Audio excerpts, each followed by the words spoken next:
கிருஷ்ணகிரி மாவட்டம் ஓசூர் அருகே செல்போன் உதிரி பாகங்கள் தயாரிக்கும் தொழிற்சாலையில் தீ விபத்தானது ஏற்பட்டிருக்கிறது. அண்மை செய்தியாக பார்த்துக் கொண்டிருக்கிறோம். கூடுதல் விவரங்களை எமது செய்தியாளர் பாஸ்கர் வழங்க கேட்கலாம். வணக்கம் பாஸ்கர், இந்த தீ விபத்துல யாரும் பாதிக்கப்பட்டிருக்கிறார்கள்? உயிரிழப்பு ஏதேனும் ஏற்பட்டிருக்கிறதா? கூடுதல் விவரங்கள்.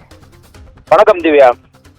கிருஷ்ணகிரி மாவட்டம் ஓசூர் அருகே செல்போன் உதிரி பாகங்கள் தயாரிக்கும் டாடா நிறுவனத்தின் கெமிக்கல் பிளான்டில் ஏற்பட்ட பயங்கர தீ விபத்து காரணமாக மூச்சுத்திணறல் ஏற்பட்டு 3 பேர்கள் ஆம்புலன்ஸ் மூலம் கொண்டு வரப்பட்டு ஒசூரில் உள்ள தனியார் மருத்துவமனையில் சிகிச்சைக்காக அனுமதிக்கப்பட்டுள்ளனர்.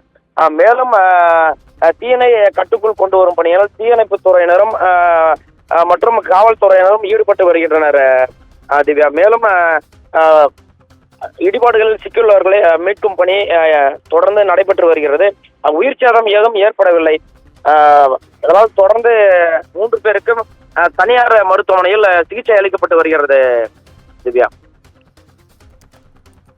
கூடுதல் விவரங்களுக்கு நன்றி பாஸ்கர்.